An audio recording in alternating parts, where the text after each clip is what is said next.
Friends, welcome back to મુક્તિસ kitchen. હું છું મુક્તિ પંડ્યા. આજે આપણે બનાવીશું ગરમીમાં બે રીતના જ્યુસ બનાવીને અને ઠંડો પીવાથી તમને શરીરમાં ઠંડક મળે એવો રિફ્રેશનિંગ જ્યુસ બનાવવાની છું. આ જ્યુસ ઇઝી અને સરળ બને છે અને કેવી રીતે બનાવો એ બતાવવાની છું. તમને જો મારી રેસીપી ગમે તો મારી ચેનલને સબસ્ક્રાઈબ કરજો, બેલ આઇકન પર ક્લિક કરજો. તો સૌથી પહેલાં અહીંયા તમારે ગ્રેપ્સ લઈ લેવાની છે. મેં અહીંયા 500 ગ્રામ જેવી ગ્રેપ્સ લીધી છે. આટલી ક્વોન્ટિટીથી 2 થી 3 ગ્લાસ જેટલું તમારું જ્યુસ બનીને રેડી થઈ જાય છે. તો આ ગ્રેપ્સને પહેલાં સરસ રીતે પાણીથી ધોઈને અને લૂછીને રેડી કરી દેવાની. પછી આ ગ્રેપ્સને તમારે આવી જ લેવાની છે. બહુ ખાટી અહીંયા નથી લેવાની અને બહુ પીળાશ પડતી હોય એ પણ તમારે અહીંયા નહીં લેવાની.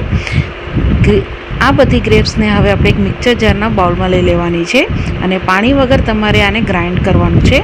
અહીંયા આપણે ગ્રાઇન્ડ કરતાં પહેલાં 2 થી 3 ચમચી જેટલી સાકર એડ કરીશું, કારણ કે ઘણી વખત ગ્રેપ્સ થોડી ખાટી બી આવી જતી હોય છે. તો એને બેલેન્સ કરવા માટે અહીંયા આપણે સાકર એડ કરી છે, પણ જો તમને ખાટો સ્વાદ ભાવતો હોય તો તમે સ્કીપ બી કરી શકો છો.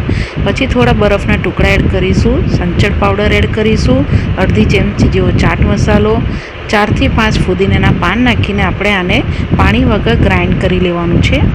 તો અહીંયા આપણે ગ્રાઇન્ડ કરીને હવે રેડી કરી લીધેલું છે. આ રીતનું તમારે પીસીને રેડી કરવાનું, પાણીનો ઉપયોગ જરાય નહીં કરવાનું. હવે આપણે એક તપેલી લઈ લઈશું, એને ઉપર આવી ગળણી મૂકીને આ બધું જ્યુસને આપણે ગાળી દઈશું. જો તમારે અહીંયા ગાળવું ના હોય તો તમે સ્કીપ કરી શકો છો અને પાણીનો ઉપયોગ કર્યા વગર જ તમારે આ જ્યુસ બનાવવાનો રહેશે. આ રીતનું તમારે ગાળીને લઈ લેવાનું. હવે આને આપણે સર્વ કરી લઈએ. તો કોઈ બી તમારે સર્વિંગ ગ્લાસ હોય એ તમારે લઈ લેવાનું. એમાં પહેલાં આપણે થોડાક બરફના ટુકડા એડ કરવાના. પછી જે આપણે જ્યુસ બનાવીને રાખ્યો છે ગ્રેપ્સનો એ આપણે બધો એડ કરવાનો.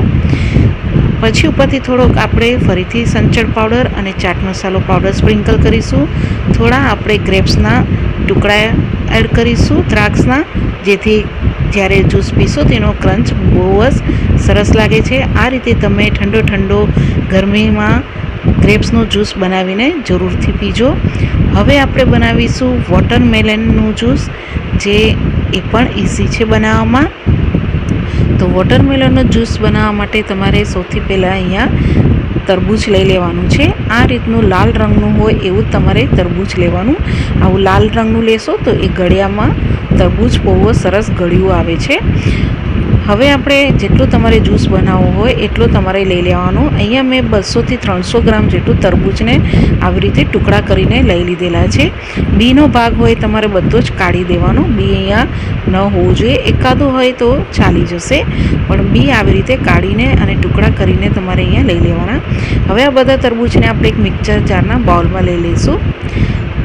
બધા જ તરબૂચ તમારા મિક્સર જારના બોલમાં લઈ લીધા પછી આપણે બરફના ટુકડા એડ કરવાના છે. અહીંયા બી પાણીનો ઉપયોગ તમારે નથી કરવાનો અને અડધી ચમચી જેવી આપણે સાકર એડ કરીશું.